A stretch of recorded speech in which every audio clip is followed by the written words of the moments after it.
just making sure that I really put myself first. Yeah. Because I used to be someone that I'm very giving. I'm very much, always thinking about others. And I used to always want people to do the same for me. And I had to realize that I can only look out for myself the way that I want to. And that will set the tone of how other people are going to treat me. Yeah. Welcome everyone. We are thrilled to invite you to a whole new season of Reservations for Two here at STK. But before we dive in, let's take a moment to emphasize the importance of self-care. Remember, professional therapy is a recipe for a healthy and a happier you. However, here, we also like to celebrate the joy that comes with sharing meals with friends, because good food and good company go hand in hand. So get ready for a season full of laughs, wonderful cuisines, joy, learning experiences for your own betterment journey. So we hope you enjoy this season. Mwah.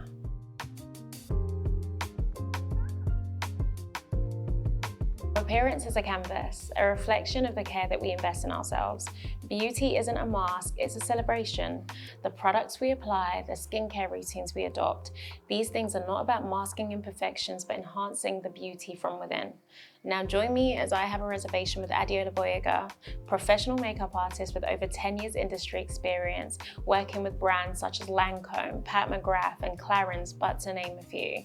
Her skin-first approach to makeup has allowed her to build a phenomenal social media community and an amazing career.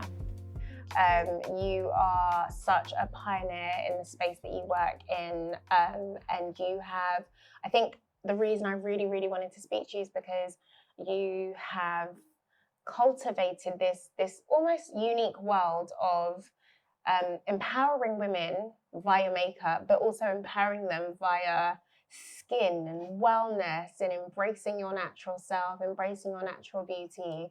And it's so funny because usually we're taught that one negates the other, but you've found a way to merge the two. Yeah. And I think when you are speaking about your wellness and your self-development, loving yourself, self-love, self-care, being able to marry things like that is super important. Being able to understand that I can look like this one day, but I'm also extremely beautiful when I look like this. And it is that midpoint of your external beauty as well as your internal beauty. Today's episode is called The Beauty Within. And yeah, I just thought you would be so perfect to have this conversation with. So thank you so much for joining me. Thank you for having me. I'm really excited. We're excited to eat this food. Yes. So if I just take it back, how did you get here? Because before we started shooting, you said you've been in this for 10 years now. Yeah, just over 10 years. Yeah. How did you fall into it? I think I'd probably start by saying that I didn't really see a lot of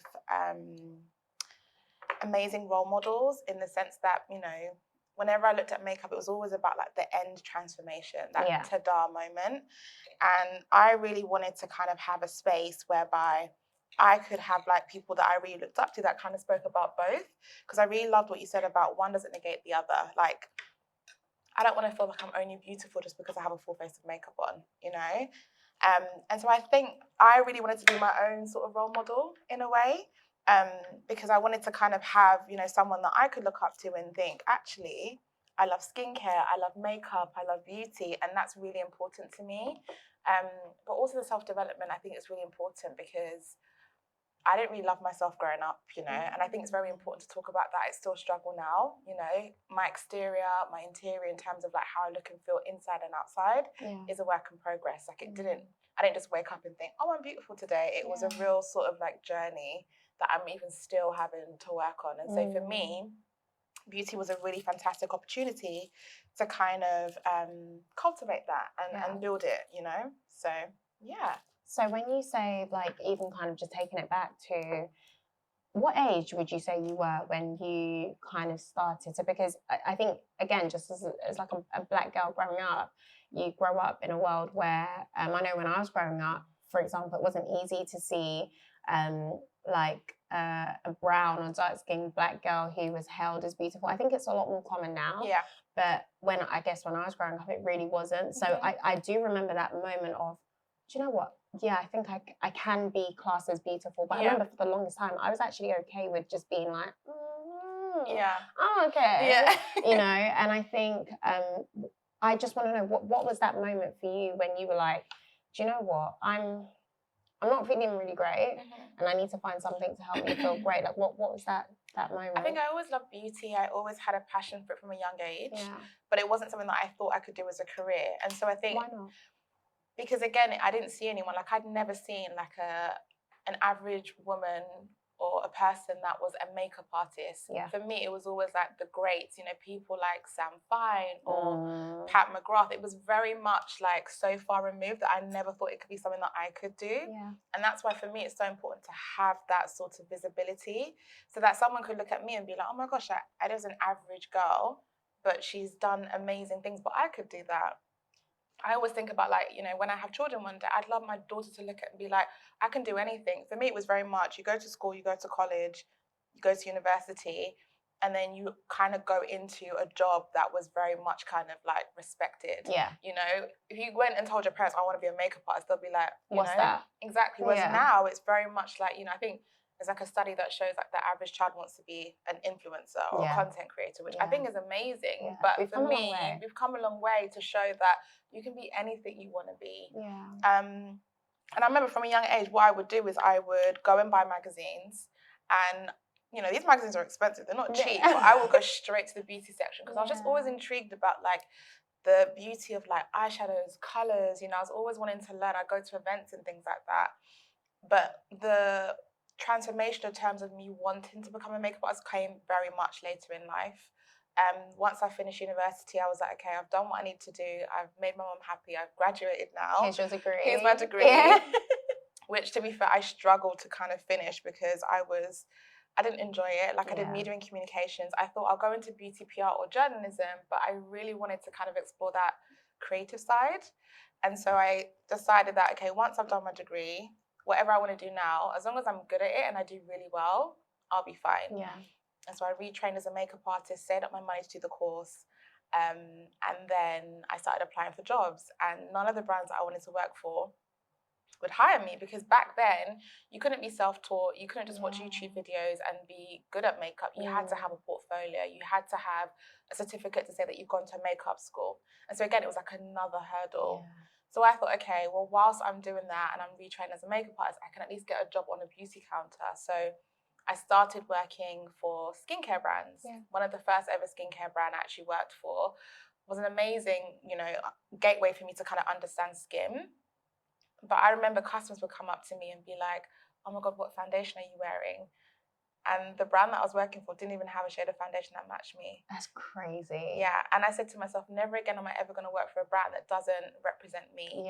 And that is why I was so dedicated to wanting to work for a makeup brand that actually at least had my foundation shade, but also represented who I was as an individual. And that's why I wanted to work for brands like Bobbi Brown, because like her brand was one of the first that actually had like foundation sticks that match my skin tone, you know, like MAC, Bobbi Brown, all these indie brands that we have now, the choice that we have now, we didn't have that then. I started working for different brands. And even then I didn't really understand like the beauty of like what it was that I was doing and what I was trying to do. But I realized now looking back, I was just looking for acceptance. You know, I was looking for an opportunity to feel like my best self. And I also wanted to empower others to be able to do the same, because that's how I was able to like learn about how to love myself with or without makeup. It's so funny. I was literally going to say to you, even in your own journey of like self-perception, obviously you now work in an industry, or you're going into an industry where ultimately it's your job to make others look and feel beautiful. But even within your own self and your own journey, kind of just taking it back to when you were saying that you even had a journey with accepting yourself and loving yourself and your own level of insecurities, would you say at the point of where you really delved into makeup, you had reached a point where you were like, I'm good and I'm enough, and I can go forward knowing that I'm making you beautiful, but I'm also beautiful, and I'm not just the person who is the toolkit, but I'm also the representation of what beauty looks like. And again, like it's a journey, it's still something that I'm working on.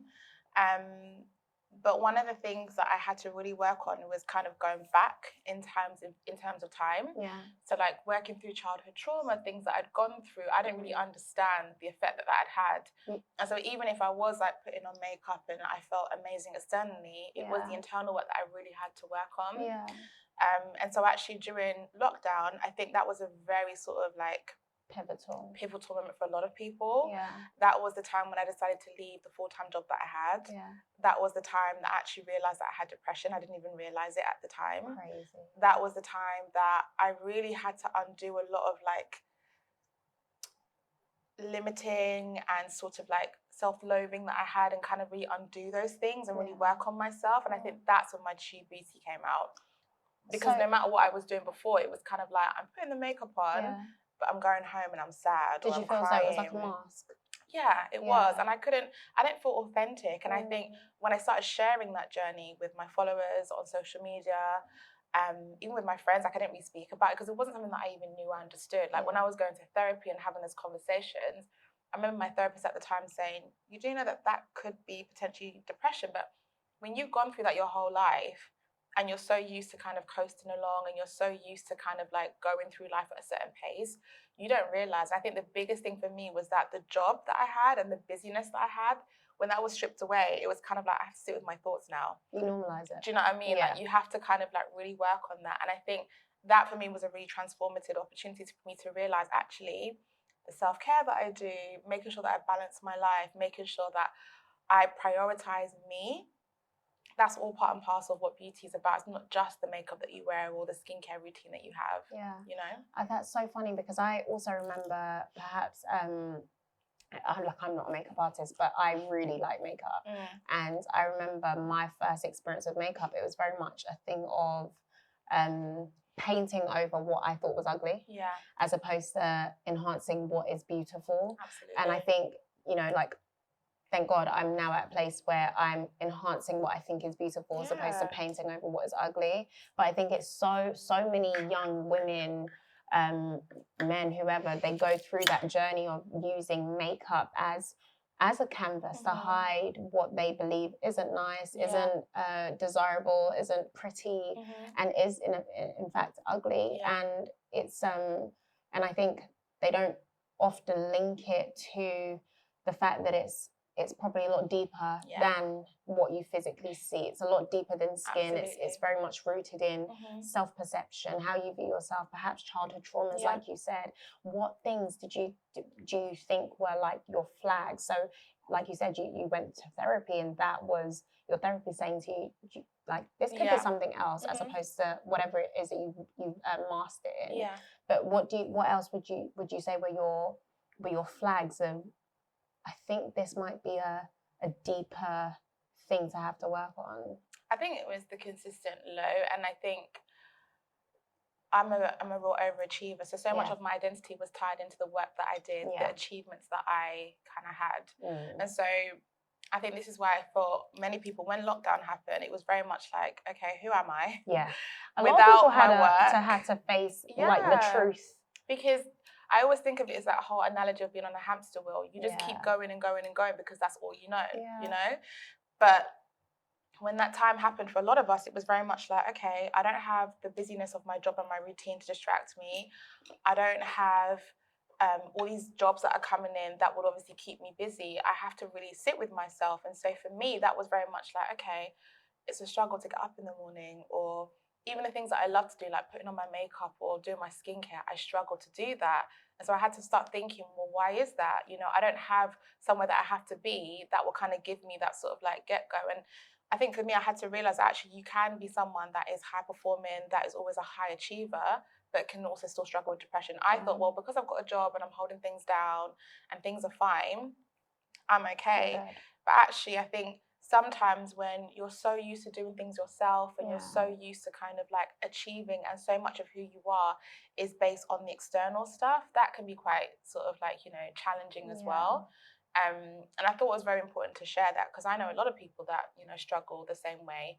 And again, it's like something that you work through. It's not like you just go to therapy and then the plaster's put on it and then that's 100%. It. It's a journey that you have to work on, but it allowed me to get the tools that I needed to navigate life in a more healthier and more sustainable way. Yeah, because I do think like a lot of like one's journey to kind of betterment is, it's super deeply rooted in even your perception of yourself, knowing that you're beautiful, knowing that you're worth it, knowing that despite whatever media or society tells you you should believe about yourself and your standing in this society, that you are that you are worthwhile. There was a word that you were using earlier that you were saying, you know, like I'm just an average girl, and I'm like, no, you're not. Like you're not. You're one of one, you know. And there's so many things that you've achieved. There's so many things that you've done. There's so many different facets of who you are that isn't average, you know, and that is so different from me or him or him or him, and that is so that should give you so much pride. That is beyond average. And I think it is that whole notion of believing that I'm just all right. But, you know, you have to ultimately believe that in this journey of life, you are one of one. You have so many skill sets and tools within yourself that make you one of one, and that make you special, that make you beyond average. And it's just that whole journey. So even when we just kind of like fast forward it to you're now in this industry, still going through your own development, and you now start working with Bobbi Brown, and you start working with Pat McGrath, and you're working with Vogue, and like, how did that all come together? Was it that they just started reaching out to you, the more social media stuff that you did, or like, how did that come about? It's been like a work in progress over the years, and I think it's really important to highlight to a lot of people that, you know, I've been in the industry for over 10 years. All these things that are happening are only starting to happen now. But one thing I would say, which is a constant sort of factor that I think has really helped me, is that I'm not someone that's afraid of just diving into a situation and then learning as I go along. I think so many people hold themselves back because they're like, oh, I'm not good enough, or I don't have the skills that I think I possess to apply for that job. And I think it's so important that even if you don't feel like you're qualified, you still have to go for it anyways. So I remember I was at Bobbi Brown for about 6 years. I was working as one of their pro artists, traveling the world, doing Fashion Week, which was incredible. Were and it was having a brand, pinch me moments? Yeah, real pinch me moments. And, you know, I naively thought that that was the brand that I'd work for the rest of my life. And I would have been happy. But again, it's like I never thought that there was a next step, because I was just kind of content with where I was at. And then I remember I got the call to apply for a role for Pat McGrath, because she'd already launched in the US, but she was launching in the UK, which was a huge moment. For many people that might not know, Pat McGrath she is the most influential makeup artist in the world, but someone that I really look up to even now, because to be a Black woman, you know, be a Black British woman that's Jamaican, that is doing incredible things and is like, you know, the most influential makeup artist in the world, and what she's done, it's just a testament to the things that you can achieve if you believe in who you are and what you do. And so I had this real sort of self-limiting belief that, oh my God, I can't do it. I was so nervous, I was scared, because it just wasn't in my sort of like periphery, it wasn't in my vision to kind of go there. And then I went for the interview, and the next stage I got it, and then the next stage, and I was like, actually, this is something that I could do, but it was scary. So I applied for the job. I was there at Pat McGrath for about 2 years. I loved it, but then it just got to a point where I was like, I really want to have the flexibility to work for different brands. I really want to be able to kind of explore things outside of just like skincare and beauty and makeup. And I can't really do that if I'm working for another company.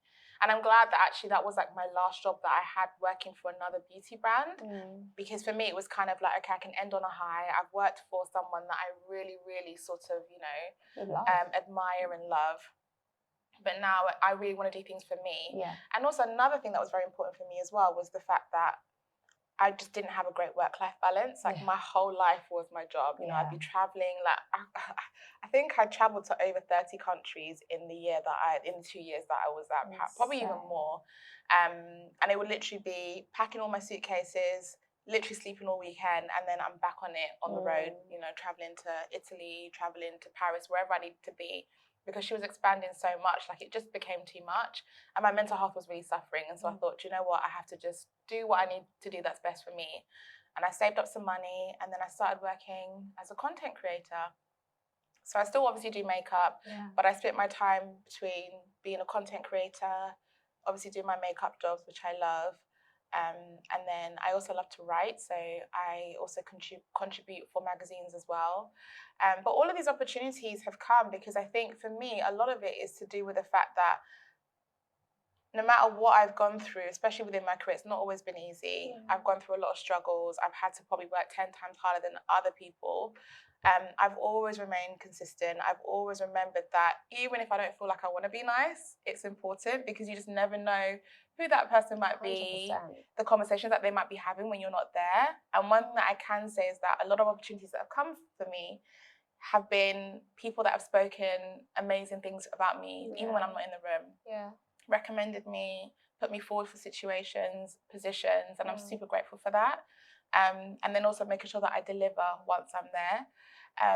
And yeah, it's been an incredible whirlwind. Like, I did Vogue Festival last year, which was amazing, with a brand called Shantakai, which is just, you know, that was like a tick moment on one of my goal lists. Yeah.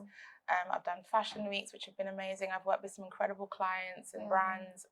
I've had makeup edits, beauty edits, skincare edits, which have been amazing. And I'm just so grateful for those opportunities because I know how many people are wanting to be in the position that I'm in. Yeah. Don't get me wrong, it's hard, but I think people don't realize that all the things that are the fruit of my labor now is the 10 years plus of hard work that I've been doing since I've gotten into the beauty industry. Yeah, and when you are working on these like really amazing big projects and you are having your pinch me moments and you are having to be like, you know, staying on guard and be social. We was literally talking before we started filming about the fact that we're not drinking at the moment, and because usually a lot of your work is based on being social, it's based on being outside, it's based on being client facing. So naturally, when a lot of that is based around that, you kind of have to be like, okay, I'll take a cocktail here, or I'll take a drink there, and before you know it, that's like 10 cocktails, and you're like, wait, what's going on? Oh yeah, 100%. But when you're not feeling great, how do you navigate that? Because a lot of your work is so client facing, and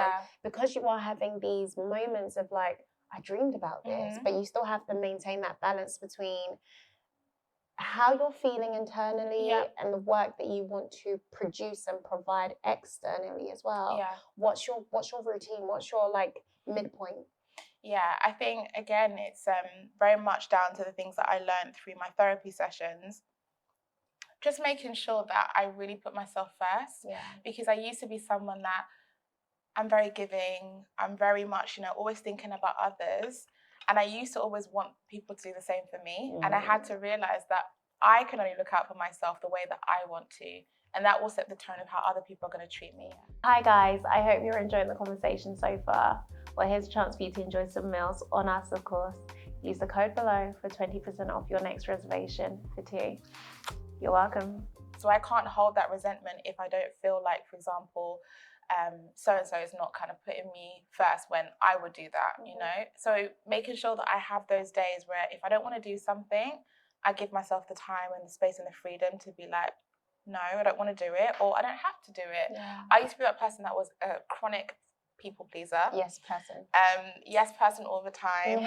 To the point that I'd run myself ragged, or I'd say yes to a job, or I'd say yes to an opportunity, and then I'm literally on the way to the job and I'm thinking, oh, I really could do with the rest right now. I'm really, really tired. But because I wanted to always be present and always be in that position of like, I'm here, I'm always going to be reliable, you get to that point that you're just not looking after yourself. And I can't get mad at other people for not looking after me if I'm not doing that for myself. So remembering that no is a complete sentence. You don't have to be like, no, I'm not going to do that because of no is a complete sentence. So if I don't want to do something, I don't have to explain why. I can just say no, and that's fine. Also, if I say no to an opportunity, I can't sit there and think it's never going to happen again. You know, no is also next opportunity. So if I said no to that situation because it doesn't work for me now, doesn't mean that another situation or another opportunity is not going to arrive that could potentially be better for me. And also just making sure that I'm always following my bliss. So really thinking about things that really ignite my soul, that make me excited, that really make me happy. I think so many people do things that don't make them happy because they feel like they have to. And you don't realize how much of an effect that can have on your well-being, how it then affects how you're interacting with people. If you're constantly tired, if you already feel run down, you're not going to be a great partner, you're not going to be a great sister, you're not going to be a great friend. So actually, for you to be able to pour from your cup, it has to be fulfilled, it has to be filled up. You have to feel like you're getting something back, because you can't offer to others if you're not getting what you need for yourself. 100%. And self-care, like I love a spa treatment. I love looking after myself. I love getting my hair done, my nails done. I think a lot of women feel guilty for that. And I think it's so important not to feel guilty. So I love, for example, setting like one day a month where I'm like always thinking about future me, where I literally book that day out. I don't have any bookings, no appointments, nothing. It's just a day for me to just chill and do whatever I want to do. Whether it's me getting my nails done, whether it's me taking myself out to go and get something nice to eat, doing an activity that I love to do.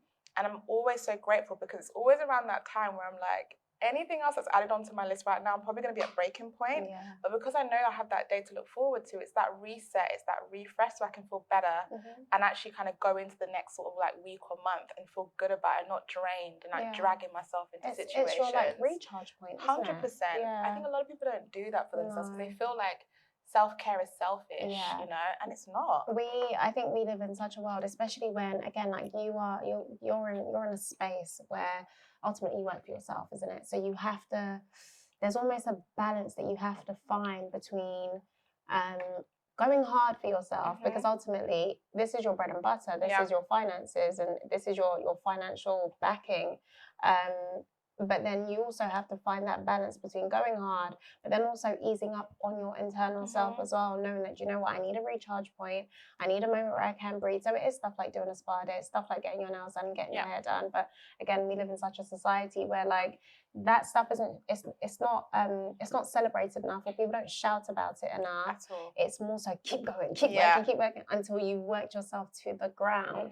And that's one thing I really love about the platform and the community that you've created, where you have created space for I'm doing your makeup today, but then I'm also doing a skincare routine. You can watch. I love your videos. You can watch it whilst I do my skincare, and it's like that. Literally in the 5 minutes or 10 minutes that it takes to really just have a deep skincare moment, that's you doing something for yourself. That's you pouring back into your cup, despite whatever your super busy schedule looks like, or despite however many people that you have to see the following day. It's you taking a moment out to be like, you know what, I deserve some care, and I'm going to pour back into me, which again, like when you work in an industry such as yours, it is super important, isn't it? So important. So like when you do your recharge moments and you are left feeling better, is there anything else that you do to just keep yourself on that high, especially when work keeps going in? Because I think that's the balance a lot of people find really hard, knowing that I can also look after myself whilst really working hard. So you were saying that you were going on going to loads of countries back to back. Was there anything that you were doing in that time, or was you just completely burnt out? Completely burnt out, God. Like it was just one thing after another. And I just felt like I couldn't say no, because when you're working in an environment that you feel like,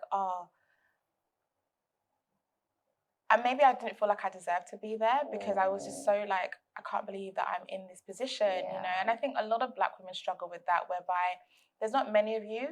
And so when you're in positions where you're like, I'm grateful to be here, you then start putting yourself in positions where you just want to kind of people please all the time.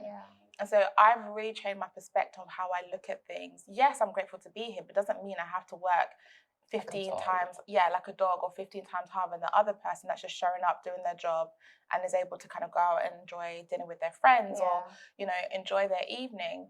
You know, like, I think it's so important to kind of flip your sort of perspective on a lot of situations and be like, I do a fantastic job, whether it's as a mother, whether it's as a friend. Don't beat yourself up all the time, because if you already have that narrative in your head, you're going to be doing things that are not coming from a place of like, I'm doing this, but I'm not doing it because I need to kind of prove things to people. I'm doing it because I want to, and out of love. Exactly. And so I think that's very, very important. Like my perspective on a lot of things have changed within the last 2 years.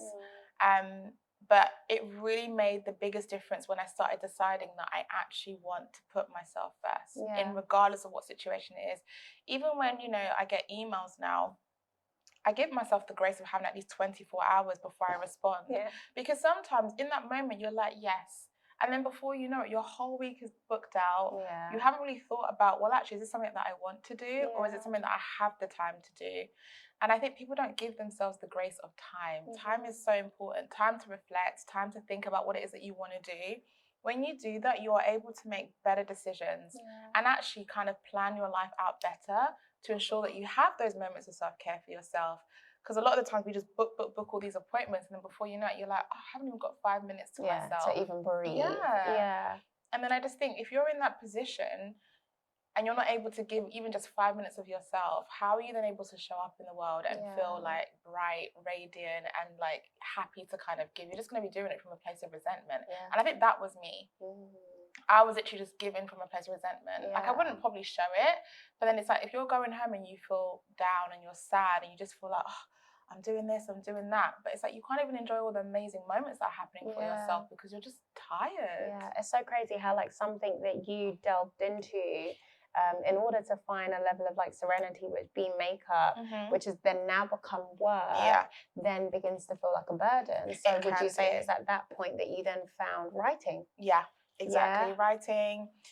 One of the things that I try and do as much as possible is journaling, because I think with journaling, you're able to kind of reflect on like what's happened that day. How do you actually feel about it? And one of the things that I really struggle with is just kind of communicating my feelings a lot of the time. I'm not someone that is able to kind of openly say how I'm feeling. It takes a lot for someone to kind of get that out of me. I'm learning better now, but when it comes to writing, I'm able to kind of write down and say, oh, so this happened today. How do I actually feel about it? What can I do? You know, setting my intentions for the day and actually just kind of closing that chapter. Because I think there's so many of us that have all these feelings that are kind of pent up inside of us, but then because we don't actually sit down with ourselves and actually kind of look over it and what it is that might be bothering us, that's how things fester, and then you're so upset about something that happened 5 years ago. Whereas when you're journaling, you can be like, okay, that's happened today. I didn't like that. Maybe I need to kind of change the situation that I'm in, or change a particular thing, or change a person in that situation, or change how you respond to it. And then you can kind of understand how that made you feel and think, do I want that to continue happening? What can I do to change that? Close that chapter. Tomorrow's another day. Because one thing I don't like doing is taking something that might have bothered me yesterday into tomorrow, you know?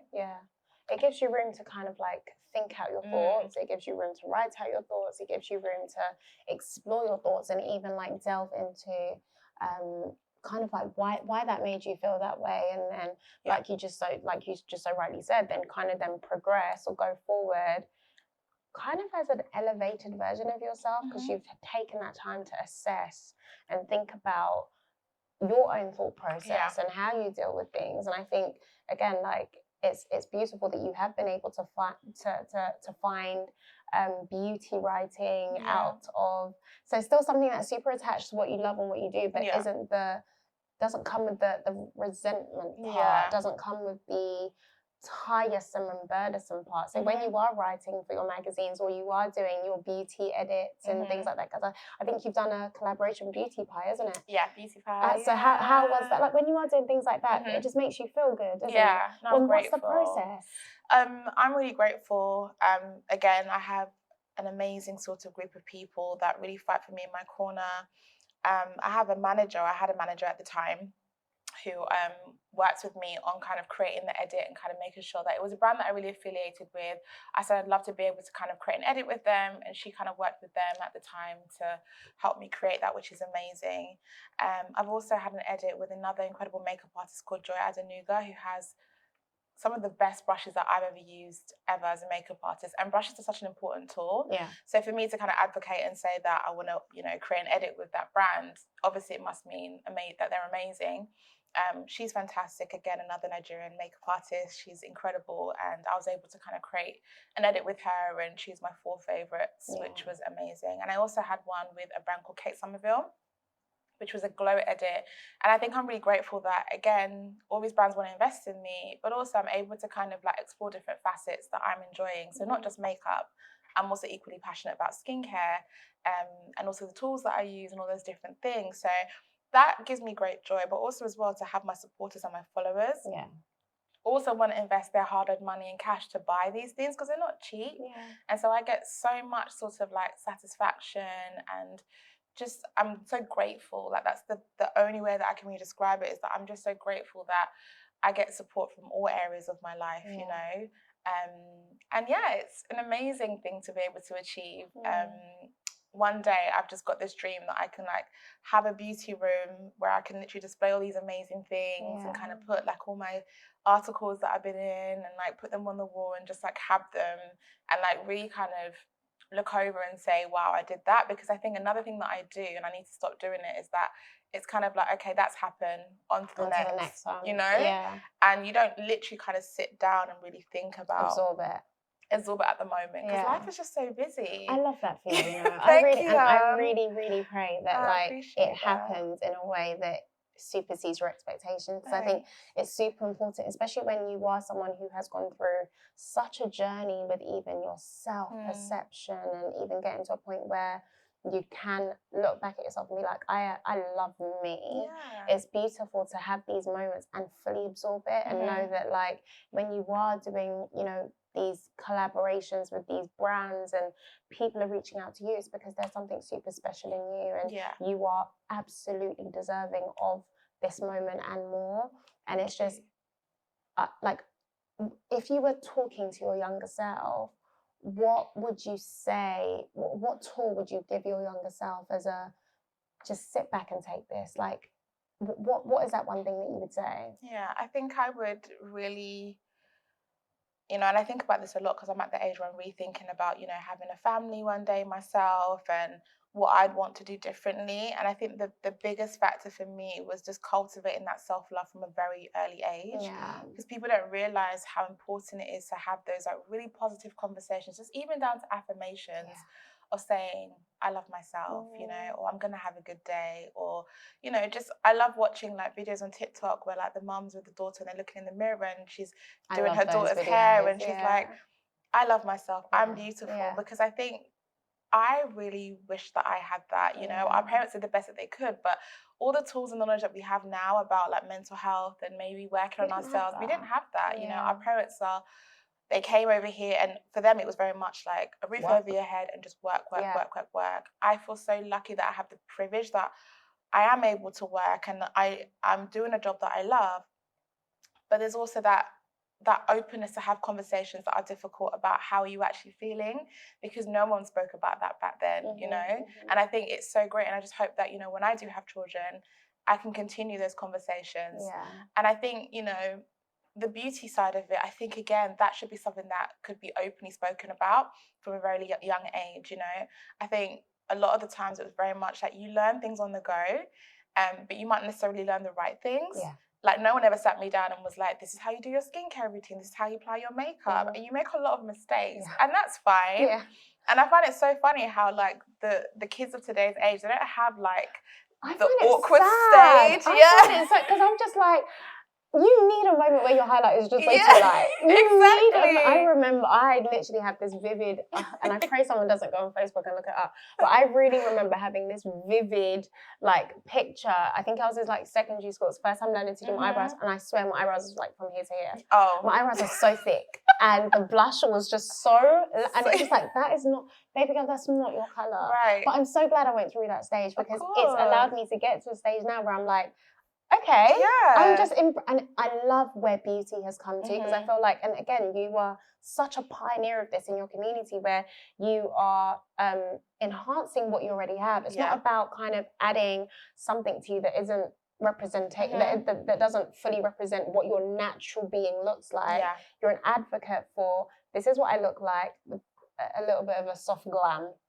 Absolutely. And I think that's so important. Yeah, thanks, hon. And, you know, I'm someone that really wants to kind of, I don't know in what capacity that I could do this constantly, but to be able to kind of like go into schools and maybe teach them like how to do like skincare and makeup. Like next month, actually, I'm actually helping one of my aunt's daughters.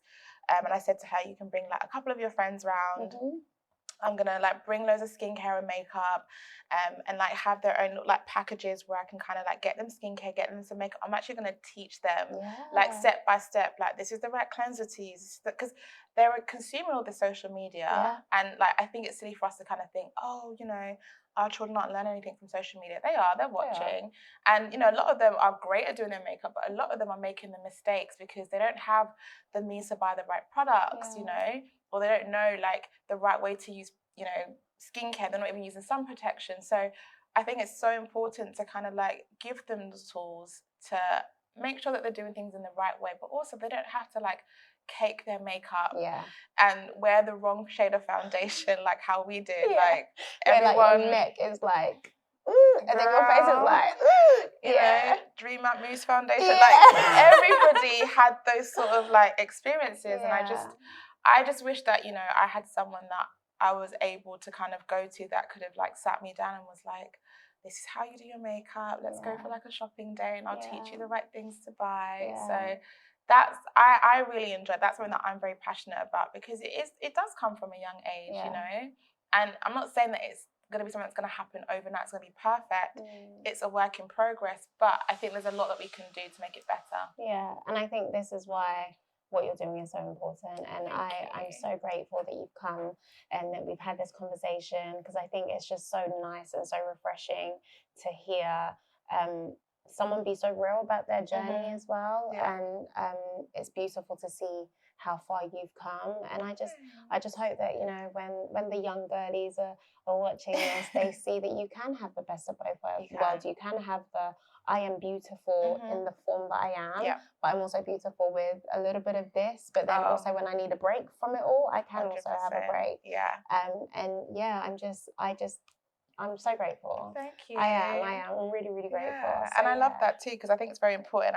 I always say to people, if people saw me 9 times out of 10, like when I'm going to the local shop, I do not care. Like I will go anyhow. Take me as I am. Take me as I am. But I'm grateful that I feel that way, and I'm okay, because I think also what's very crippling for me to see is, you know, those people that feel like they can't leave their house without having to wear makeup, or they have to like have a full face of makeup on just to take on the day. And I get that, like makeup is something that can give you confidence, but you shouldn't feel like you have to rely on it, you know, or that's the only way that you're beautiful. Like I want people to understand that you're beautiful with or without it. And if you are going to wear makeup, it should enhance the features that you do like, you know. If you don't like the shape of your face, that's fine. So then focus on things that you do love, like your eyes or your lips, or, you know, like there's certain things that you can kind of shift your mindset to that can allow your experience with beauty to be a bit more of a pleasant one, as opposed to something that you feel like you have to do, because you don't have to do anything that you don't want to do ever. I was literally going to say, do you have any advice for anyone who's perhaps struggling to see their beauty within? But I think that that's great advice. Like look in the mirror knowing that you're beautiful with or without whatever the world has told you you need. And it is that whole thing of, trust me, if you look hard enough, you are going to find something that is stunning about you. 100%. And something that is one of one about you. So no, I love that. I love that. Thank you. That was good. Yay. No, I love that. We're gonna eat this now because we need to eat. And thank you so much for watching, guys. Really appreciate it, and hopefully see you next episode. Thanks for having me. Yay.